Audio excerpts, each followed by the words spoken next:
श्री स्वामी समर्थ। शिवहर शंकर नमामि शंकर, शिवशंकर शंभो, हे गिरिजापती भवानी शंकर, शिवशंकर शंभो, शिवशंकर शंभो। स्वामी भक्त हो, आज पुन्हा एकदा तुमच्यासाठी नवीन स्वामी संदेश घेऊन आलेली आहे। आज 8 मार्च 2024 आणि आज आहे महाशिवरात्री। त्यामुळे तुम्हा सगळ्यांना महाशिवरात्रीच्या खूप खूप शुभेच्छा। तुम्हा सगळ्यांवर स्वामींचा आणि महादेवाचा आशीर्वाद कायम स्वरूपी राहो एवढीच स्वामींच्या चरणी प्रार्थना करते आणि आजच्या ह्या व्हिडिओला सुरुवात करते। आजच्या व्हिडिओमध्ये आपण खूप अनमोल असा स्वामी संदेश जाणून घेणार आहोत, जो की तुम्हाला आवडेल अशी मी आशा व्यक्त करते।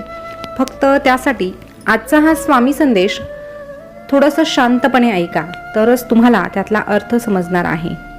बघा, आज आहे महाशिवरात्र आणि त्यामुळे तुम्हा सगळ्यांचाच उपवास नक्कीच असेल आणि म्हणूनच त्यासंबंधीचाच आजचा काहीसा स्वामी संदेश आहे, जो तुम्हाला नक्की आवडेल आणि पटेलही।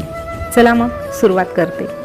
उपवास करणं अर्थात व्रत करणं हे आपल्या धर्मामध्ये सांगितलेलं आहे। त्याला विज्ञानाची तसेच शास्त्राची देखील जोड आहे। पोटाला आराम म्हणून आपण उपवास करतो, तसेच त्या देवावरची भक्ती आणि त्या देवावरची श्रद्धा म्हणून आपण त्या देवासाठी उपवास करत असतो, अन्नाचा त्याग करत असतो। आता हे अगदी चुकीचं आहे असं म्हणता येणार नाही, कारण ते अगदी चुकीचं नाही, पण तरीही ते 100% बरोबरच आहे असं देखील म्हणता येणार नाही। कुठलाही गैरसमज न करता व्हिडिओ शेवटपर्यंत आवर्जून ऐका, मग नेमकं काय म्हणायचं आहे हे तुम्हाला समजणारच आहे। स्वामी म्हणतात, उपवास याचा अर्थ जर बघितला ना, तर उप म्हणजे जवळ आणि वास म्हणजे वास्तव्य। उप म्हणजे जवळ आणि वास म्हणजे वास्तव्य। याचा सरळ अर्थ सांगायचा तर परमेश्वराच्या जवळ राहणे असा होतो। आणि म्हणूनच स्वामी आपल्या भक्तांना सांगतात की अरे, उपवास म्हणजे केवळ उपाशी राहणे असा नाही, तर परमेश्वराशी अनुसंधान साधायचे असल्यास उपवास आवश्यक असतो। याचा अर्थ संपूर्णपणे त्या निराकार शक्तीचे स्मरण, त्याच्याशी अनुसंधान, त्याच्याशी संवाद आणि त्याच्या स्मृतीला जागून केलेल्या काही पवित्र विचारांची उजळणी म्हणजेच उपवास।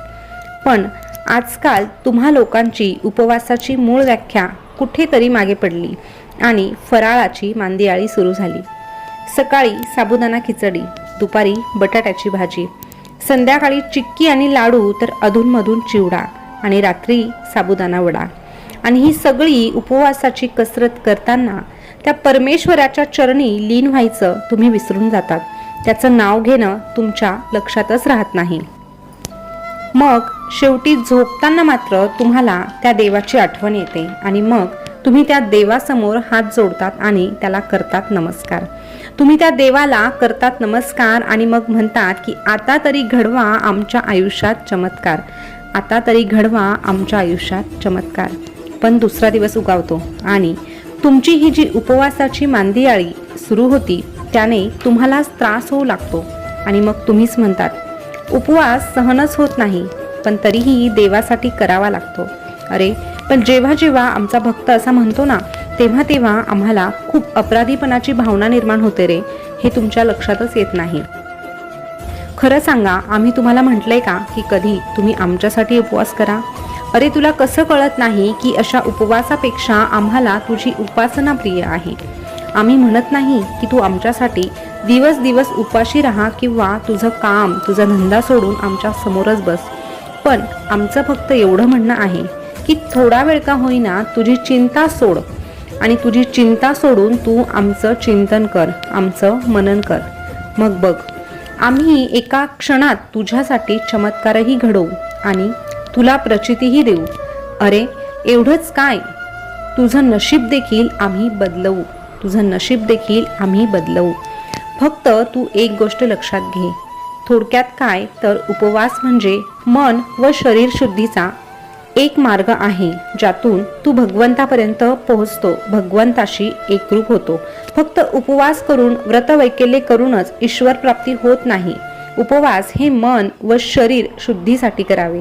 सर्व वासनांपासून मन प्रसन्न व निर्मळ ठेवावे, म्हणून उपवासाची संकल्पना पुढे आली आहे. तुझं शरीर सुदृढ राहावं इथपर्यंतच उपवासाला महत्त्व आहे. कारण तुझं शरीर सुदृढ राहावं असं आम्हालाही वाटतं. कारण हे शरीर, या शरीराचे 2 हात आमच्या समोर जोडले जातात आणि आपोआपच आमच्या भक्तांच्या मुखावर आमचं नाव येतं आणि त्यातूनही आम्हाला परम आनंद मिळतो. पण आमच्या भक्तांना मात्र उपवासाची संकल्पना ठाऊकच नाही. अरे, तुम्ही जर जास्तीचा अतिरेक केला तर हा देवही तुमच्यावर प्रसन्न होणार नाही. तुला जर मंगल जीवन अपेक्षित असेल तर निर्विकार मनाने आमची भक्ती कर, आमच्यामध्ये लीन होण्याचा थोडा तरी प्रयत्न कर. मग बघ, आम्ही तुला सदैव साथच देणार आहोत आणि याची प्रचितीही तुला येणारच आहे. आणि तरीही जर तुझा अट्टहास असेल की तुला उपवासच करायचा, तर मग बघ आम्ही काय सांगतो. स्वामी म्हणतात, उपवास हा नेहमी अन्नाचाच का करावा? उपवास हा नेहमी अन्नाचाच का करावा? कधी कधी उपवास वाईट विचारांचाही करावा, कधी कधी उपवास अहंकाराचाही करावा, तर कधी कधी उपवास मीपणाचाही करावा, कधी कधी उपवास द्वेष आणि रागाचाही करावा, तर कधी कधी उपवास स्वार्थीपणाचाही करावा, कधी कधी उपवास मदमत्सरचाही करावा, तर कधी कधी उपवास तिरस्काराचाही करावा, कधी कधी उपवास खोटेपणाचाही करावा, तर कधी कधी उपवास खोट्या माणुसकीचाही करावा, खोट्या माणुसकीचाही करावा. स्वामींनी खूप छान असं सांगितलेलं आहे. उपवास करू नका असं कोणीही सांगितलेलं नाही, परंतु त्या उपवासाचा नेमका अर्थ काय आहे हे समजून घेणं देखील तितकंच महत्त्वाचं आहे. हेच सांगण्याचा प्रयत्न आजच्या या व्हिडिओमधून करण्यात आला आहे.